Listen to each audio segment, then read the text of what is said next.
If you're a real estate agent and you're tired of cold calling, door knocking, and spending money on ads, then subscribe to this podcast. We discuss leveraging the power of YouTube for your real estate business and how these strategies earned us over $1 million in GCI our first year in real estate. My name is Levi Lascsak and my partner is Travis Plumb. Let's get started. All right. Well, welcome. This is this is passive prospecting, YouTube for real estate. So something that we are very excited to announce. We have the launch date for our book, which is March 7th. So this is 1 month away for the launch date of our book, Passive Prospecting, forward written by Ryan Serhant. So I'm very excited about that. We caught up with him in Inman about 2 weeks ago. I had this giant copy of the book, or giant copy of the cover, and it was had him sign that, and got a good picture with him. So looking forward to that, and launching that book on March 7th. So if you're in our Facebook group, keep an eye out. We will be doing some contests and giveaways and things like that. We got to ramp up sales. We got to ramp up sales quickly on that first day. So we're going to be doing some contest giveaways and prizes, things like that. And we're going to throw that out, signed copies of the book, camera equipment, all kinds of stuff. And so that's something that we're looking forward to.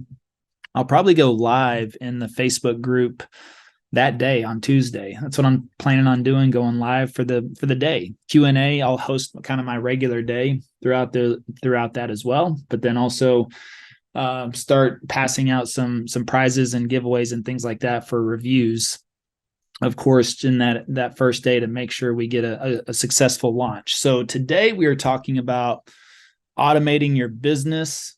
And this is something that my good friend Amanda Dahl likes to say, which is, if you have to do anything twice in your business, then you need a system, process, campaign, or a trigger in place. You shouldn't have to do really anything twice in your business to a certain extent. Now, that's the overall rule that you want to keep in mind, that it's just not the best use of your time to continually do things over and over and over again. As of right now, we are looking for an executive producer, you could say, executive producer for myself, executive producer / executive assistant, just because it's to the point now to where I should not be doing some of the things I'm doing, which is working on a lot of the logistical aspects of content creation, post filming, pre-filming, those types of things. I still do a little bit of that. We've got a pretty good team in place and people to do some of the things, but it's come to the point where I really need somebody concentrated on what I'm working on personally, just because it'll free up more of my time. But then also really, the team I've had in place for that, we've had to move over to other parts of the business because their value is probably better suited in some of those areas. So that's the thing about, putting the right people, they say the right people in the right seat on the right bus. And that's figuring out, where people's strengths are. First of all, this is something that through all my readings, there's several books on this. Strength Finder, I think, was one of the books that really kind of hit this home for me, which is, typically we look at people's weaknesses or where they fall short. They talk about, parents doing this with kids on their report cards. They get all A's and then one B, C, or D, and they're like, why'd you get a B, C, or D? And instead of focusing on all the A's. And the same thing whenever you have a team in place. If there's areas of improvement or something that people are just not good at, that's where some employers or some, bosses or whatever you want to call them would look to and say, hey, this is where you're really falling short.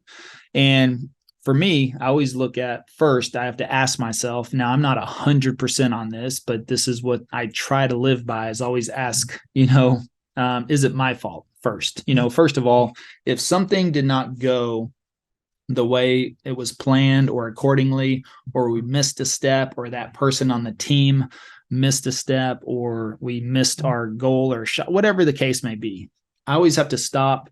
And the best of my ability, I stop and always ask myself first, did I do something wrong? Did I Did I miscommunicate? Did I not provide enough information? Is this, and then really what it comes down to is this the right person for the job? And that's the thing. You may have somebody that's really important in your business, but they're not really good at some of the tasks you've assigned them to. And instead of, looking at that as a negative, you might want to look at, okay, well, maybe they need to be in a different position. So I've had people that have, on the team that are working with me before on, content and post-production and things like that, but their strengths are really better suited to other projects and things that we're working on. So we've kind of moved them around, and we do that to our best of our ability. Now, that's not the best thing for myself as of right now, because, as I'm working on some video content this morning, I think it's just it's time that I shouldn't, be working on. So if you think about automating your business, that's one of those things that you want to strive to get towards that level in your business to where things are just really done for you, where you can sit down. I mean, this is my ideal situation to be able to, somebody to create content. Now, of course, I want to have input and maybe some tweaks here and there, but otherwise they could have 80, 90, 100% of that content created, which could really just be video topics. It may be talking points, it's bullet points, things like that, that's already put together. Where I can just come in and look at that and say, okay, yep, I like this. Let's say, for example, they put together 5 different videos on pros and cons, 5 different videos on top neighborhoods, things that don't really require me to be out and about. I know, like on a vlog tour, that's something that I probably handle all on my own, and I'm probably going to do that on the fly, but still getting some stats or things like that, some of the stats and data together for that city or suburb that I'm going into, that would be helpful as to where I'm typically the person that kind of pulls that. Now, is it a lot of time? Not necessarily, but something that I've been doing lately is making pros and cons videos a lot more in depth. And so far, the last 3 to 4 pros and cons videos I've done have done really, really well, even though I've done them in the past and I've done them on those cities. I just redid them, but inputting more information, more value, and making them even longer videos. Right now, they're averaging like 30 to 35 minutes. And we're getting really good returns as far as viewerships and feedback and comments and lead increases as well by doing that, by providing better value, more information, and that comes out to a longer video. So it's not intentional to make a long video, but it is intentional to just provide the information. This is why we always talk about, a video is as long as it needs to be, which means don't keep talking just to keep talking, but talk long enough to give the information that is needed.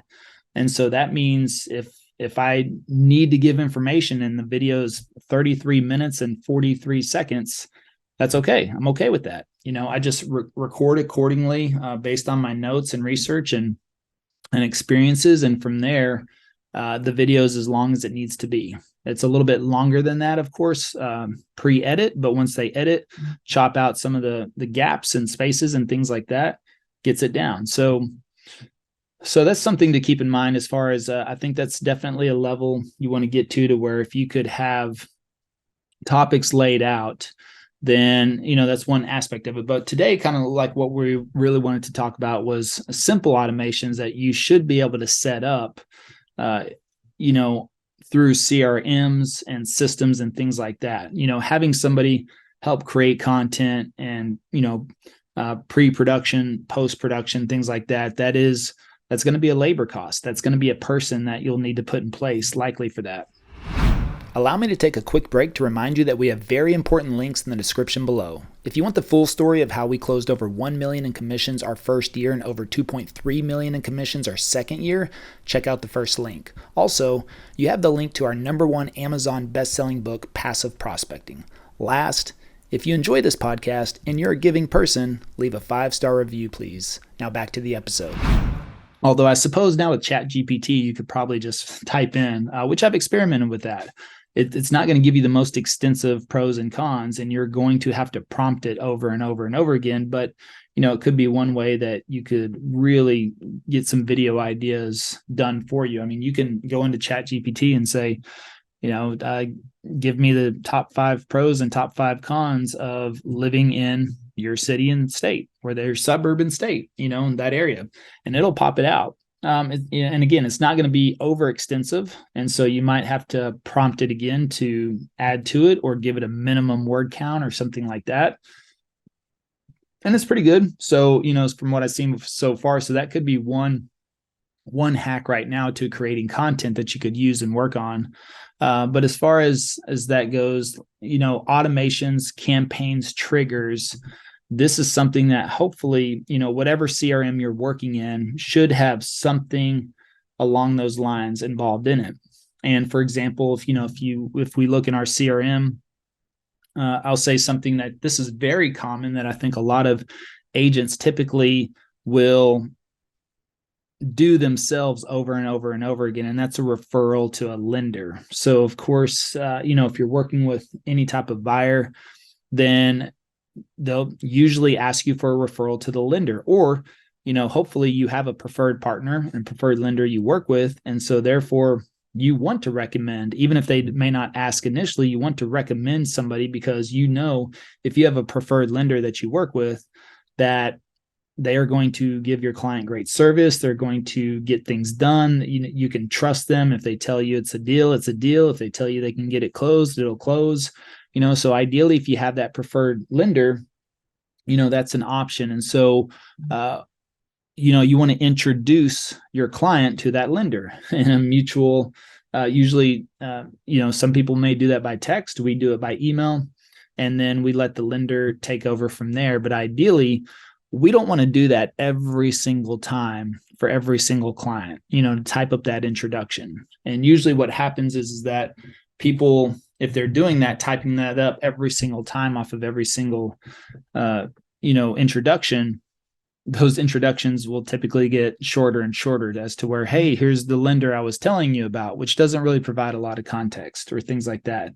So it could be very brief, maybe not as informative. You want to definitely place value on your lender. And so we, wrote up an introduction email that really talks through all the steps. And that applies to, and that we have that set up on a sent to lender. So we have a whole pipeline process where we have a drag and drop system where we just can drag a contact card across the pipeline, and every stage that we move them into will have some sort of campaign trigger, email, text message, something like that tied to that column. So for example, we have the initial conversation with somebody, and of course they want to be referred to a lender. Well, that's one of the first columns we have, is just to drag that contact card over to sent to lender. And of course, it'll add a tag that says sent to lender. But also, once we do that, it adds that tag. That tag is what triggers the campaign or triggers the automation. And that email will simply say, hey, hey, Bob, or whoever your client is, it will personalize it. If you have a good CRM, it will personalize it. So, on your email, it may say, hey, parentheses, first underscore name, parentheses. And so anytime it says that first name, whatever first name you have in that contact card, it'll put that in the email. So something very important is to capitalization, spelling, names, all of that in your CRM. Like you want to put Bob in the first name slot and Jones in the last name slot. So that way your CRM will trigger off effectively, because if you put Bob Jones in the first name, it'll send out an email, hey, Bob Jones, and it just doesn't seem as personal, right? I mean, when you have a really great relationship with people, you tend to refer to them, by their first name and their first name only. So you want to make sure that cards are entered in the best way as far as correctly, so that's where if you have a team, sometimes agents will type things in there, or they type it in all caps, the whole name in the first name, all these different little things that that could happen that you just want to pay attention to.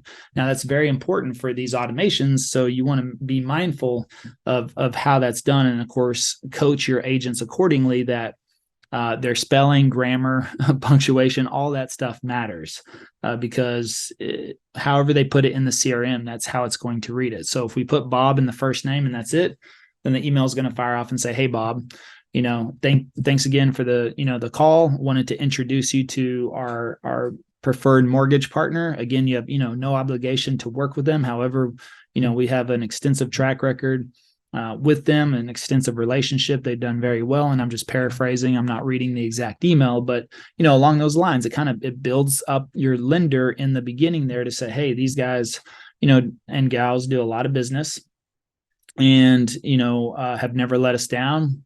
Wanted to make that introduction. Here's their names, emails, phone numbers, all of that's in there. But what happens is that email goes out to the client. It also goes out to the lender, and our lender, has a policy to where once they get that email, they have to call that client within 4 hours.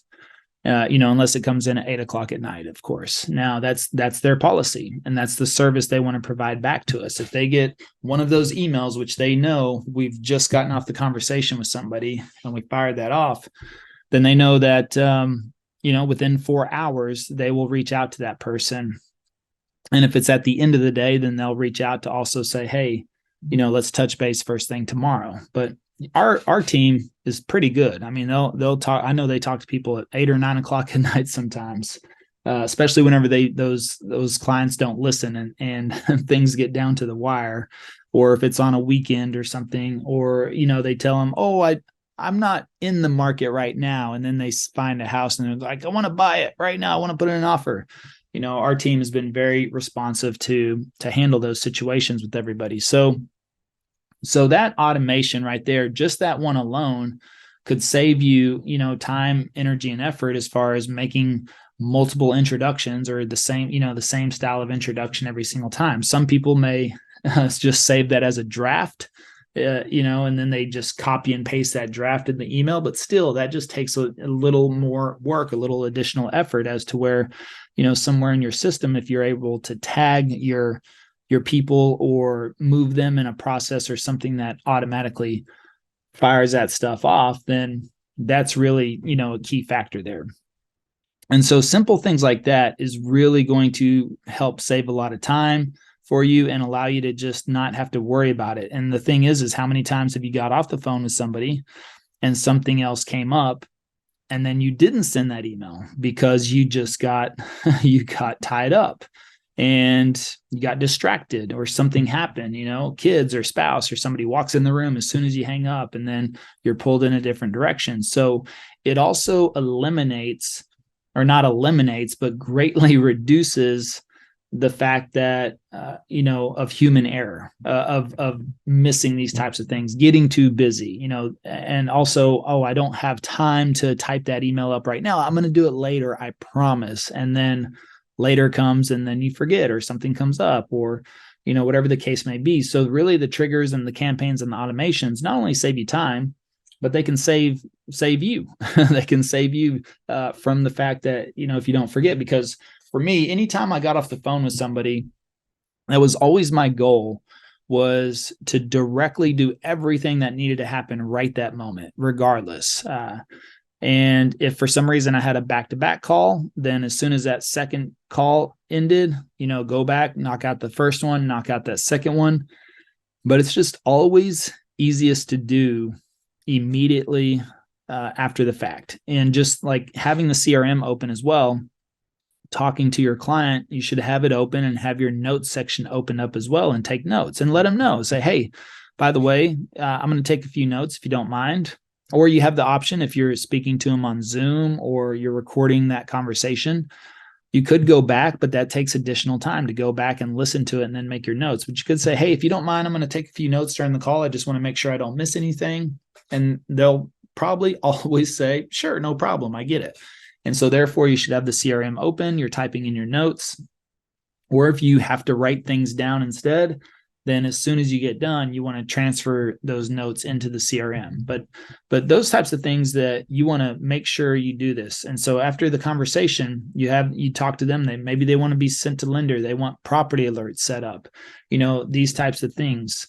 Then we have an automation for property alerts as well. So what we found is that we would go in, set up somebody on a search, based on the criteria they were looking for, and then check in a day or two later. Hey, did you, get it? No, I didn't get it. Haven't seen it. I hadn't seen the email. So of course we realized that, hey, did you check spam? So what do they do? Yeah. Oh yeah, it's in my spam. So again, we built in that automation. Now, anytime we set up property alerts for somebody, then we move them in our pipeline over to the property alert setup column.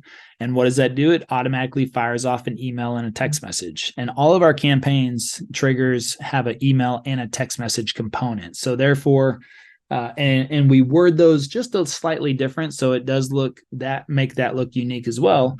But we know a lot more people tend to check text message and check it faster than they do email. So if we want to set somebody up on property alerts, then we're going to say, hey, the text actually just says something very simple, which is, hey, just set up your property alerts, sent you the email from our systems called One Home, from One Home, please check your email and your spam box just in case. So we, just give them very simple instructions that way as well. Reduced our people missing those emails drastically. Drastically, because we just had that automated text and email that would go out and say, hey, set you up on the search you requested. By the way, check out, keep an eye out for an email, One Home, blah, blah, blah. Also check your spam. So something very simple like that. That saves you from what we were doing before, which is calling the next day, calling the day after. Sometimes you don't get a hold of them, even though you may have a great conversation. Sometimes people disappear for 2 or 3 days and then you go back. So then you're reaching out to them 2 or 3 days. And then you finally get a hold of them and they say, hey, did you get the email? And they're like, no, I didn't. And the last thing you want to hear is, well, I called a different realtor because you never sent me that email, which that can happen. People are extremely impatient. But again, just for the fact that they didn't check their spam box is usually the situation. So now whenever they get the text and email, hey, set you up on the property alerts, keep an eye out for an email from, wherever that comes from, and then also check your spam and, solve that problem overnight. Very simple. Another one we have is coming to town, because we do deal with a lot of relocation clients. And so relocation, could be 2, 3, 4, 5 weeks out. And, it's really the agent's responsibility. It's always the agent's responsibility to follow up and to, stay in touch with the client. The campaigns, the automations, the triggers, that's there to take your team's back, your agent's back, to take your back, because we get busy, things happen, travel, family, life, kids, other deals, and so the campaigns are set up, the automations are there to, trigger responses as well, but also to make it look like you're on top of your game, even though you're doing other things. So coming to town, because we had a lot of clients that were doing this, we would, and they would be sometimes 3, 4, 5 weeks out. Well, number one, you definitely want to set them up on property alerts because immediately, even though they say, well, I'm not coming into town or I don't want to look, I can't tell you how many properties we've sold within a week, even though somebody wasn't coming into town for 4 or 5 weeks, and within the first week they get a property alert for a home that they fall in love with online, and they either fly in or earlier, or we go do a virtual walkthrough or something like that, and get them under contract way before they ever expected to go under contract. We've had that happen several times. But if they do stick on schedule and they're coming to town 3, 4, or 5 weeks out, when we move them into the coming to town, well, first of all, we know that we've got people in that column that are coming to town. So they're definitely on the hot list. But then that also set up a campaign and automation to where the email, first of all, says, hey, looking forward to meeting you, seeing you in town. Here's a few things that'll help us prepare. First of all, can we get your hotel address? Can we get your flights? And then also very, very critical is to ask them, what times are you available to see homes? Because what can happen is people may come in town for 5 days, but that doesn't mean they want to look at homes for 5 days. We may assume or think that they want to look at homes for 5 days in a row, but that may not be the case. Sometimes they want to come in, meet friends, family, see some sights, go to Six Flags, whatever the case may be, actually turn it into a viewing / home tour / vacation sort of thing. They could be doing 100 other things. You would be surprised if you ask them, and somebody's coming in for 3, 4, or 5 days, and you say, what days are you available to view homes? A lot of times they'll say, oh, I'm available 1 or 2 days, or I'm available this day or that day. Or sometimes you'll get the person that says, this is what I'm here for. I just want to look at homes. Okay. But we want to specify. So we want to know, what days they're available. And that came from the experience of someone coming into town and we didn't specify when they were available and missed that because we didn't have this automation built in either. Missed that they were, they'd come into town, kind of had let that slip, called them a day later. Oh, hey, I remember you got into town yesterday. And of course, they didn't reach out to us. And that's the other thing you have to expect is that clients are not going to be proactive most of the time to remind you. And, and they were like, well, yesterday was our only day that we had to look at homes. And since we didn't hear from you, we called somebody else, and that was their thing. Now, you're going to get those clients sometimes. You're going to get those clients that are expected, have expectations of you to be 100% on top of it and reaching out and following, which, you should be, but again, things can slip through, things can happen. They were going to be here for like 5 days.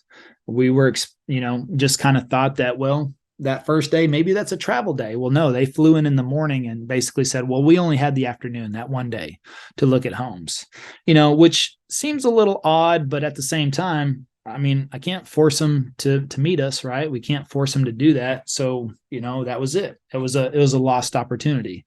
So it is what it is. But now that we have coming to town, we move that, we send them the email, please let us know your flights, your flight times, your hotel, the days you're available to view homes, and anything else that we can help you out with. By the way, also here's a list of things to do and places to eat, while you're here. So we give that to them as well. And so that gives them ease of mind, but then it also sets up a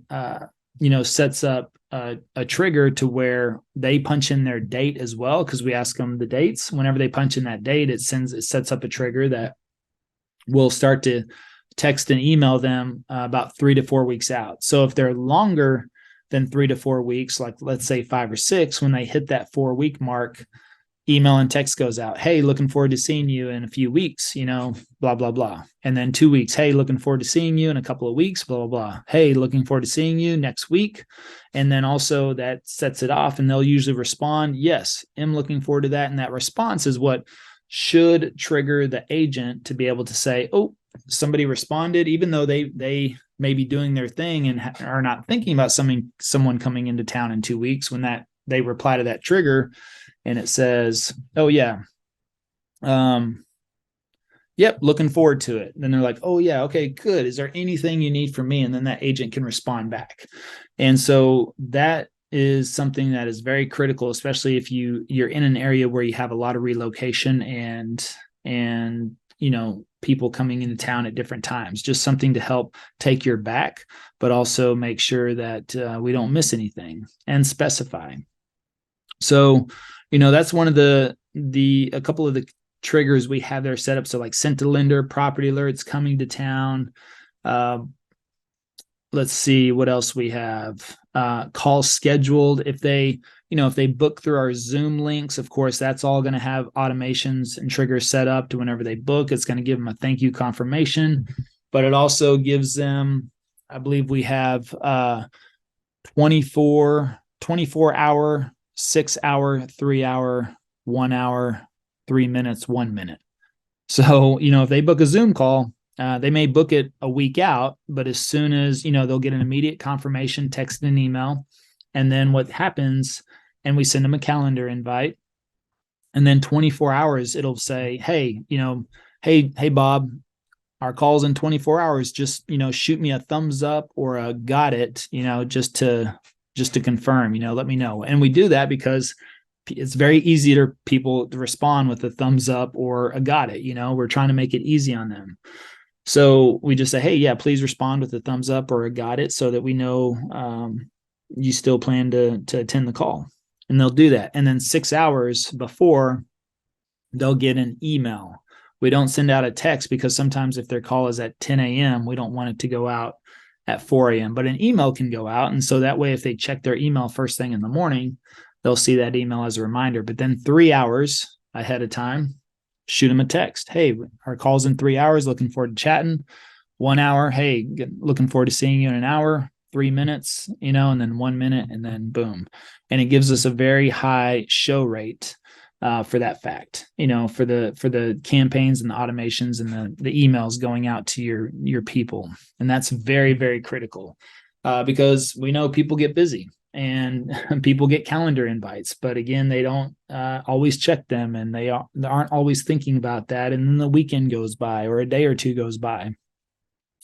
All those things really just kind of play into it. You want to reduce human error as much as possible, really, is what it comes down to, because we are human and we make mistakes. And so that's just not on our side, it's on the client side. On the client side, this is, for those this is a very, very high priority and probably a little anxious and things like that. They'll be there, of course, but the reminders help. And the ones that are a little bit more forgetful, you want these things in place for them as well. So, that's going to help reduce that, to get people to show up, on your calls is that. So call scheduled. So if they miss, we don't really have a lot of misses, but then we have, a reschedule. So again, through this drag and drop system, then we would just drag somebody, for some reason they missed the call. We move them into reschedule, automatically fires off. Hey, looks like we missed our call. Would you like to reschedule? Gives them a reschedule link, things like that. Active conversation. So active conversation is something that is really for somebody that is active, active in the conversation. I would say it's a campaign. It's we have it built out, I think, for 18 months, but it's for those people that are, hey, literally, we're getting calls right now for 2024. Some people are super planners, right? So I just saw a couple of messages go back and forth between an agent and one of our clients, and they're like, okay, yeah, I'm liking what I'm seeing, but I'm still, 2024 is whenever I'm going to make that move. Okay, well, that's somebody we would move into active conversation because they're pretty far out. That's a good distance. Or it's somebody that may say, hey, I was planning to move in the summer. I'm not going to move till the spring now.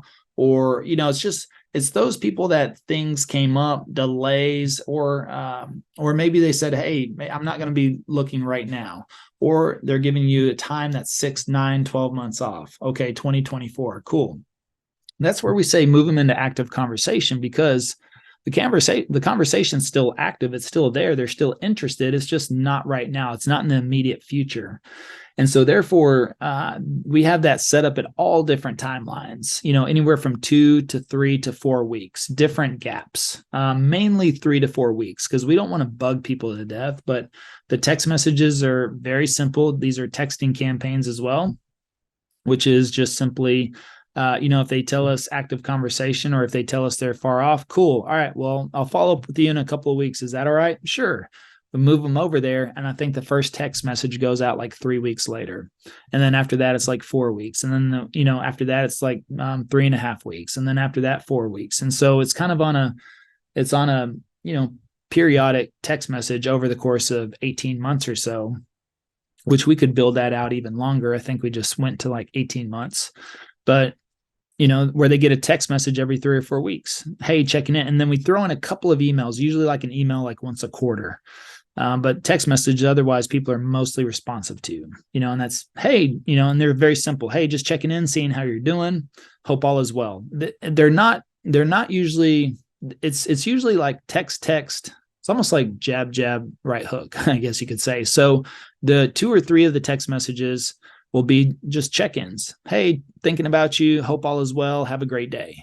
Oh, hey, by the way, yeah, just wanted to check in, see if there's anything that you needed my help on, anything like that. And then every 3rd or 4th text, which would be about every 3rd or 4th month, would be, hey, just wanted to follow up, see how, if you've kept your eyes on the market, kind of like asking a buying question, so to speak.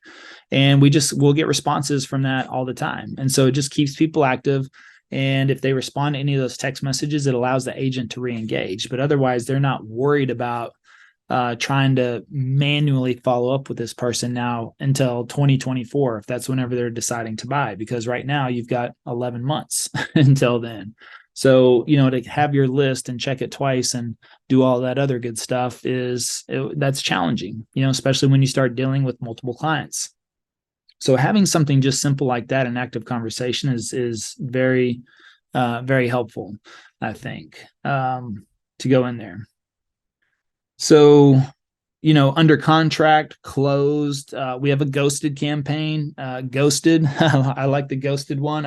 We've gotten more people to respond from ghosted. Ever have those conversations with clients where they're really great and you talk to them for like 2 or 3 days or 2 or 3 times, and then all of a sudden they ghost you?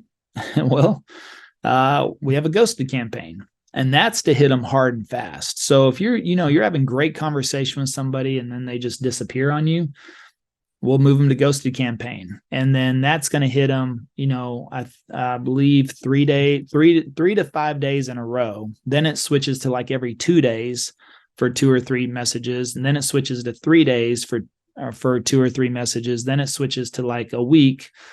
And then it switches to, so basically it'll hit them every day for the first 5 days. Hey, hope all is well, checking in. Did you get my email? Or, just something simple. And then it'll go to every other day, and then to every 2 days, and then to once a week. And then it'll start to sparse off. So basically we hit them hard in the first 30 days. And then it'll break off, I think, every 2 weeks after that. So, something and we've had a lot of people re-engage from that just after the 3rd or 4th text, especially getting one every day in a row. Now, we also ask our agents, our team members, to at least to manually reach out to them 2 or 3 or 4 times before they move them to ghosted. So just in case. But if they get stuck on them, we don't want our team members just spinning their wheels, playing phone tag or chasing after people all the time. I mean, we want to keep this an attraction-based business the way we've built it. And so, and we do have people that are more critical and need more attention right now versus ones that disappear. And if they disappeared, I don't, something could have came up, family, life, health, another agent, who knows, could have came into their situation. And so that's okay. Let's let the automations and the campaigns work for us in our favor at that point so that we can move on to other things to do and spend our time on. So let me know, by the way, in the chat. Hey, Anita, how are you? We got Birmingham, Alabama in the house. We got Guelph, Ontario, Canada in the house, and St. Louis in the house. So let me know. Hey, Matt. Oh my goodness, Matt LaMarche. Wow. Now I'm getting nervous. So let me know if you have any questions in the chat, or you can raise your hand if you want to come up on stage. I'm here for you, mainly to answer your questions, but I think you get the idea, hopefully. I mean, we have many, many, many more. We have old lead campaigns, we have under contract, we have closed, that's something else. I mean, that's how we get so many Google reviews. Think about this. Where are we at? We're up to, let me see, Google. If I go living in Dallas, Texas, we're up to 130 Google reviews. And the reason we're up to 130 Google reviews is because we have it built into our closed email. So whenever we close on a deal, that's part of the closed email campaign that goes out. Automated email goes out, thank you, appreciate you, love you, working with you, blah, blah, blah. We give them some useful tips, things like that, but then also ask them specifically for a Google review. Now, ultimately, it's our agent's responsibility to get that Google review as well. But if we can let the automation kick in, a lot of times people just work from that. So 130 Google reviews, I know that's, that's in the last 2 years. So that's pretty good. I've seen a lot of agencies out there, especially on Google, with 5, 10, 15 years of experience and haven't even broken 100 reviews on Google. So that's something I'm very proud of. And, to have 130 Google reviews in our first 2 years, which is, let me see, I wonder what percentage that would be. If I did, let me see, what did we do? We did 184 last year plus 64 the year before. So that's 248. So 130 divided by 248 would put us over. Yeah, I mean, I think that's bad, but that's like 52% Google reviews. I don't know. You let me know. Let me know in the chat what's your percentage, if you know your percentage. But we're getting 52% of our clients to review us, which I'm sure that's higher than some, but it's probably not as high as some others. I don't know. I don't know if 52% is a good metric for Google reviews. So you have to let me know if that's good or what your percentage is. If you know your percentage, I'm curious to know that now. But I would say that's a vast majority of the automations. I know our agents reach out too, but I believe we should have 100%. We should have 100% Google reviews, and for all of our clients. So that's something I would love for our team to work on, and not just rely on that automation, but and if they're not happy, the question to always ask is, if do you feel comfortable leaving us a review if you felt like we've provided you 5-star service, or do you feel like we provided you 5-star service? That's a simple question, because they'll either say yes or no. If they say no, okay, what can I do to, what can we do differently, do better? What can we do to help you do that? Of course, a lot of times people won't answer you if you didn't give them 5-star or 5-star service. And so, you run the risk of after the fact. I mean, you want to lead up to that too. And that's why you should be checking throughout the process when you're in the transition or transaction that, hey, everything good? Anything I can help you with? Anything we're missing? And so those types of questions always leading up to it should allow you to basically to preempt that 5-star review. And that's something that I think is very important that you want to get. So, interesting.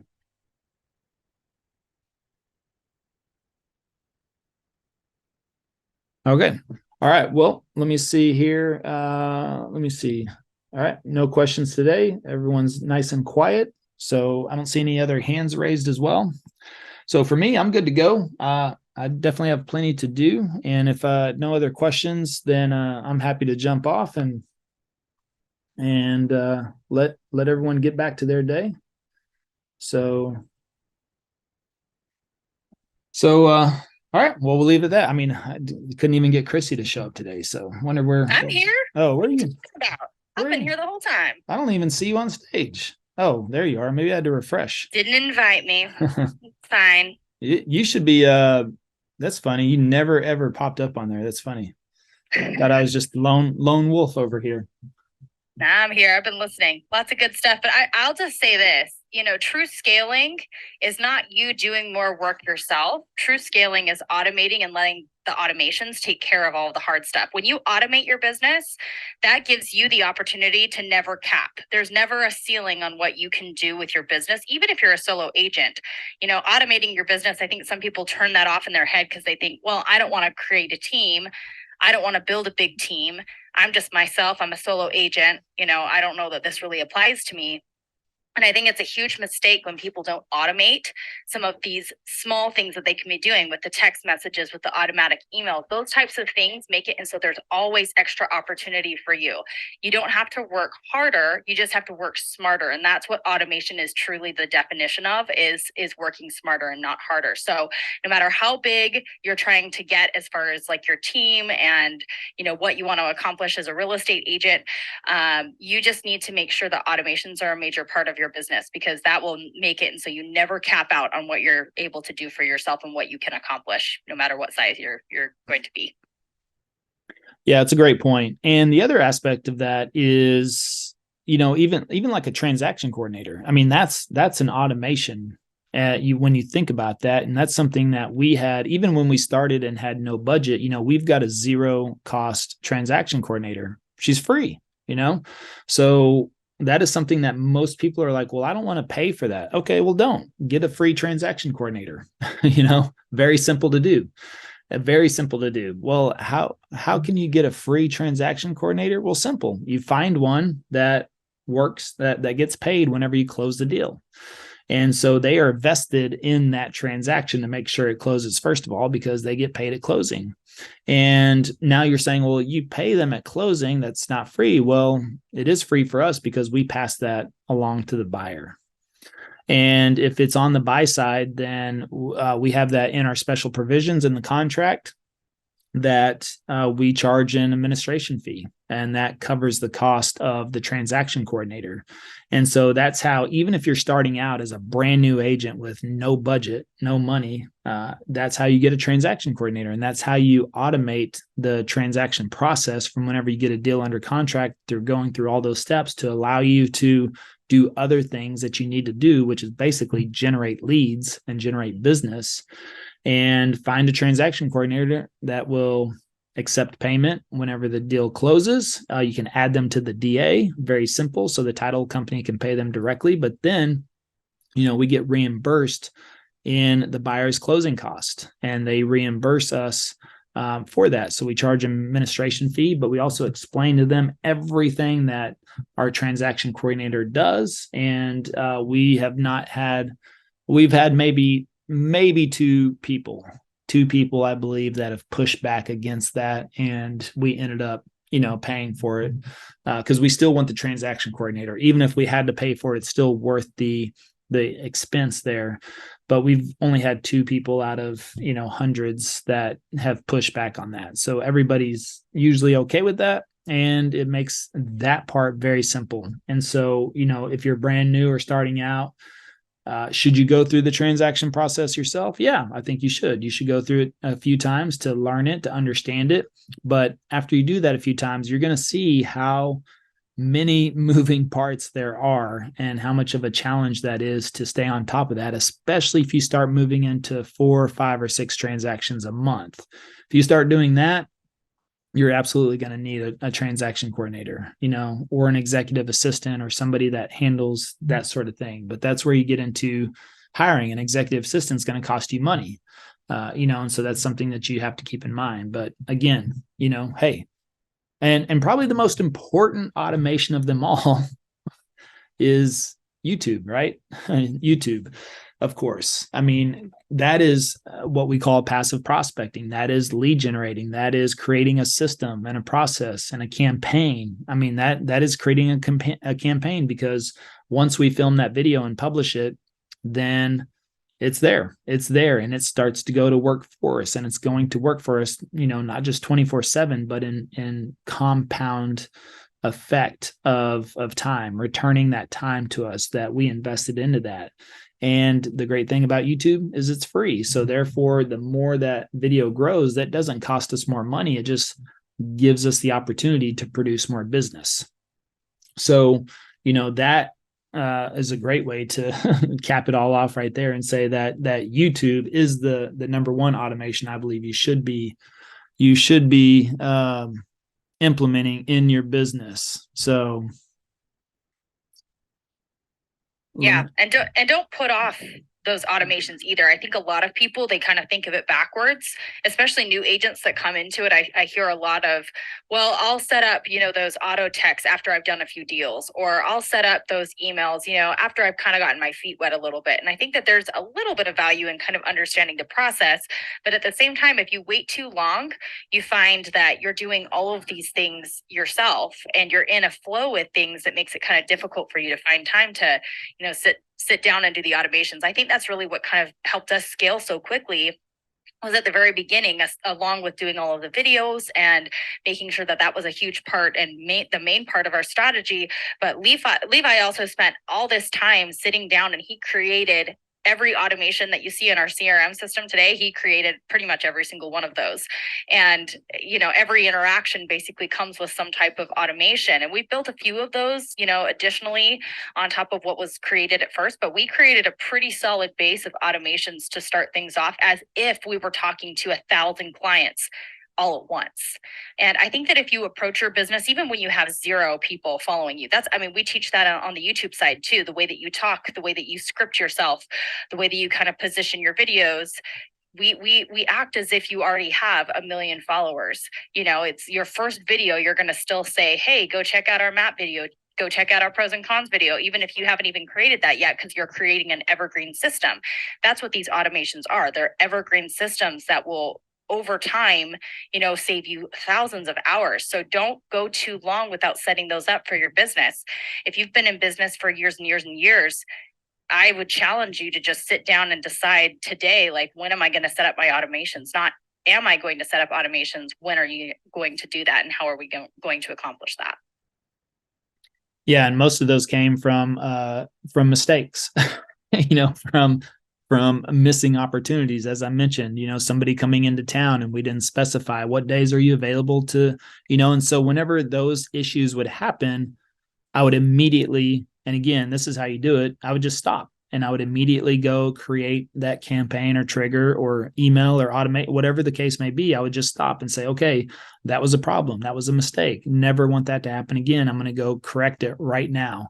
And so, that's the old eating the elephant one bite at a time, for the fact that just every time. Now, if you have a lot of experience in the business and you're setting up a new CRM, hopefully you can preempt some of that stuff, right? But, for us, starting off, didn't know what we didn't know. And so every time we made a mistake and, missed an opportunity, it was like, all right, well, let's not let that happen again. Let's create a campaign or trigger or automation to get our back on that. So looks like we got Kevin up here. So Kevin, you got a question or a comment that we can help you out with today? How are you?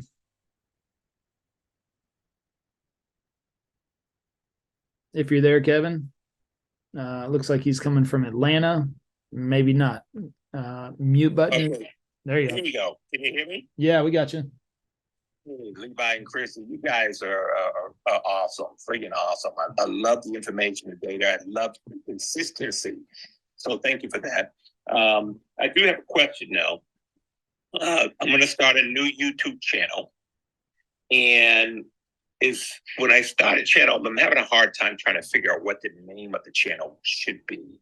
And if I should I guess I have to create a Gmail account to go with that channel name. To select the channel name, is this something that I would use the to button for to try to capture analytics, or the analytics are just for the videos themselves?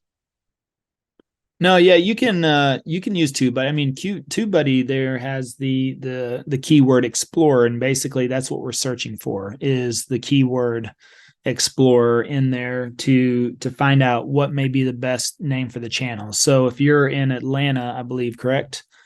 That's correct. Yeah. So I mean, you would just play with some variations of Atlanta, Georgia, and look at living in, moving to. Atlanta, Georgia, living, so basically you just take a bunch of variations, but ideally, you probably want Atlanta, Georgia in the name somewhere. So, some people want to go with ATL, but ATL is more of a local name. A lot of people that are relocating, which initially the YouTube channel will likely attract more relocation in the beginning before you start to establish a local market. But Yeah, I think you want to just play around with that in the Keyword Explorer, a bunch of different variations, and see what may be a good fit. And then also, do some searches in YouTube and see what else is out there. And if you want to try to be unique or do something different, then you may eliminate channel names based on some channels that are already out there. So that's something else. Now, whatever you name your channel does not stop somebody else from coming in and naming their channel the exact same thing, because there's no exclusivity on channel names. There is exclusivity on channel handles. So that will play a role, whatever you name your channel, in a handle as well. So something else to keep in mind. But initially, in the beginning, it's not a huge factor. It's really going to come down to your videos, your individualized videos. And then that stuff will build up. Your channel name will build up as your library builds. So it gives it more searchability as the more videos you produce. But yeah, you can play around with it, and then just make sure you create a brand account whenever you open up that YouTube channel. And then that will allow you to change the name anytime as well. But we wouldn't recommend doing that too much. You want to, probably find something that fits for you and your personality and what you're trying to accomplish, and leave it at that. Gotcha. Thank you.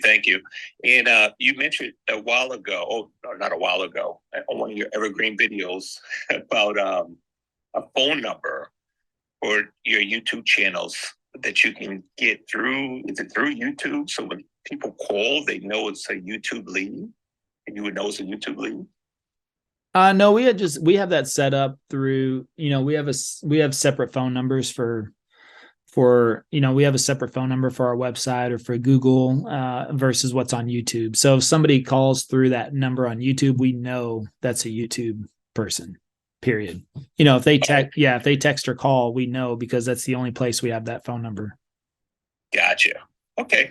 So yeah, if you want to specify that, if you want to differentiate it, then I don't recommend people go out and get 4 or 5 phone numbers, but be specific. Like if you want to have a different phone number on your website or on your Google page, something that whatever you said on your Google page, you want to be sure probably to never, ever change that if possible. So I would recommend at least having 2 numbers. So you have one for your Google page and then one for YouTube. The one on YouTube you could change anytime as well, as long as you put those phone numbers in your description.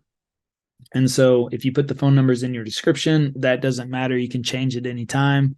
But you want to leave a permanent one definitely for Google, because Google does not like changes, especially on like Google Business Profile, things like that. What do you recommend to get the phone number from? Do you use a free phone number, or do you go to your service provider, T-Mobile, whomever, and just get a second phone number? What's your recommendation for that? Yeah, you could do a lot of things. You could do that. You could, I think T-Mobile, you can add lines for like $10, which is pretty cheap. But at the same time, you could, Google Voice, I believe Google Voice, you can get free numbers. So you could get a Google number for free. And then we use Twilio. Twilio, that's just because it links in through our CRM and tracks everything that way. I'm not even sure. That's just the way the CRM what we use is built out, is for Twilio numbers, and that it's okay. We've had an issue or two with them, so not my favorite service, but mostly effective 99.9% of the time. So there's different. There's a Grasshopper. There, is a company you can get numbers from. So I think if you just Google it, there's several options, but the main ones are Google Voice. Those are free phone numbers, and you could add a line to your cell phone carrier. Sure, you could do that as well. And then also Twilio, Grasshopper are a couple of the companies you can get numbers through. Thank you. I appreciate it. Yep, you're welcome. Let's see. All right, Mia, let's wrap it up with you, Mia. How are you doing? I'm good, thank you. How are you? Doing well. Good. I I have a question. I've been doing YouTube, and actually I've been getting more views than I used to, but sometimes I'll go look at it and I'm amazed at how many views and how many likes. And then I'll go back like 5 hours later and there are like, I don't know, maybe 100 less than there were, and the likes are changed. Why is that? I've never heard of that before. I actually, and what, and there, yeah, there's two different things, and I talked to Dania about it on Saturday, and she goes, well, screen shoot it for me.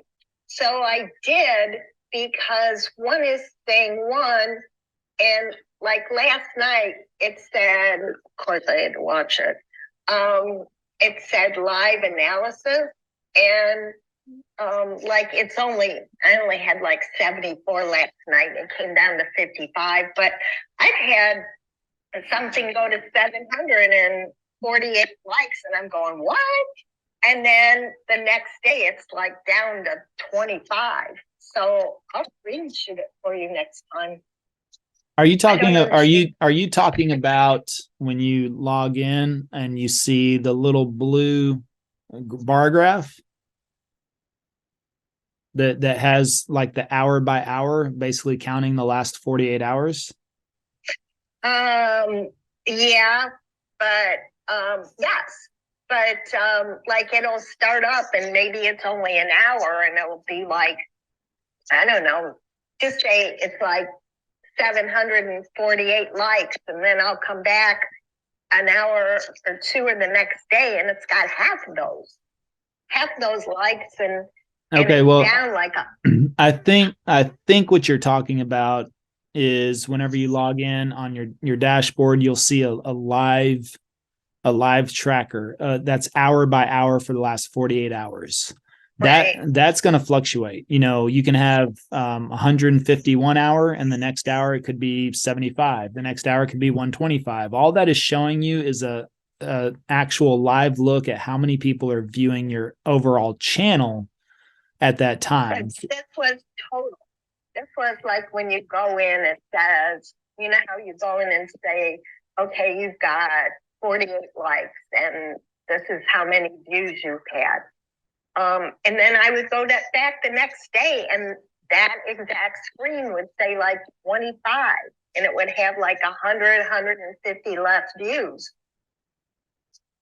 I mean, it's unreal that I would get 48 in the first place. So, I mean, I don't know. I didn't understand that. It's happened like several times. Yeah, you'd have to screenshot it 2 days in a row and show me. Because I'm not sure what you're talking about. I've never seen that before. I've never seen YouTube decrease views. I mean, once a view is logged, it's logged. I mean, that's the whole point. So yeah, you'd have to send me a screenshot from one day to the next. Okay, it was like, you know, how could you get 48 likes that quick? And so I don't know. I thought, well, maybe they pushed it, and I don't. But I will take some screenshots for you. Thank you. Okay, you're welcome.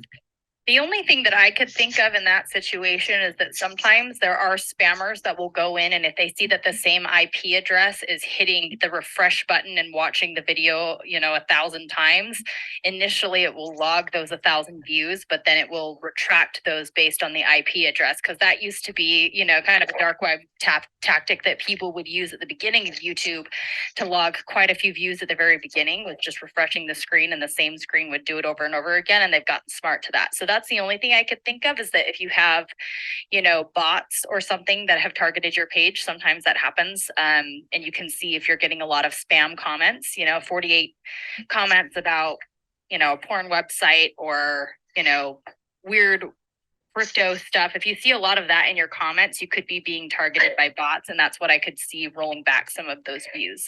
So that's one thing I would check. Yeah, I agree with you, Chrissy. I think maybe it's spammers, because one minute I had nobody, and the next minute I had like 48. It's like, whoa. So yeah, I really think you're, exactly right.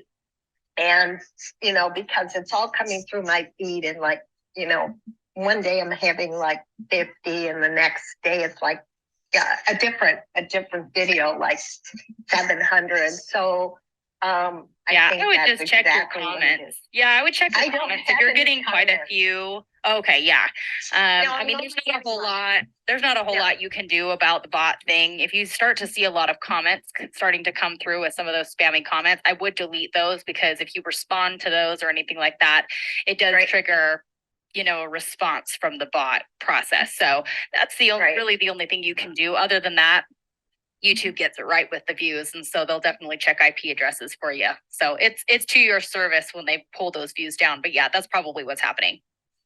Okay, thanks. I appreciate it. I think that's exactly what's going on. All right. All the world's problems solved in one Clubhouse call. There we go. Love it. All right. Well, thank you for joining us today, and we will see you next week. Make sure to check us out tomorrow. We have our live YouTube stream. I think Chrissy's going to be hosting that this time as well. I have to get on a plane. Actually, I'm heading to Tampa for the real estate all day live event. Yes. I assume that means you're going, Mia? Oh, no, I wouldn't miss you, Levi. You know that. We need to make this like yearly and a half. So of course I'm going, and there will be holla there. So there you go. All right. Well, we're going to have a great time in Tampa. I'm really looking forward to this. We just got back yesterday, got an opportunity to speak in Maui at the Maui Mastermind. That was an amazing trip. The week before that, spoke at Inman. That was awesome. So I saw in the chat, somebody's asking for replays. Yeah, check out our podcast, search Passive Prospecting on Apple or Spotify, Passive Prospecting, and you should find our Passive Prospecting podcast, which is where we replay these conversations. And then also on our YouTube channel, we post our speeches or stage talks on our YouTube channel. So if you want to see what we're talking about in Maui and Inman and all those great places, it usually takes us a week or two to get those out. But we've made a few rounds. Already started off the year with a bang, which is great, and a couple more opportunities coming up as well. So looking forward to that. But Tampa, yes, this was hosted by the Real Estate All Day crew, which I've been a part of their community, part of that family for a long time now. And we had a great time. About a year and a half ago, I suppose, was the last event. So well overdue. September, not this September. So it's basically a year and a half. Yep. Somewhere around there. So all good. So we'll be in Tampa. But otherwise we have our live event tomorrow. We will have, blockchain for real estate on Thursday as well. I think Travis will run that. He's not going on this trip for me. So that's it. So, all right. Well, thank you all for joining us today, and we'll see you next week.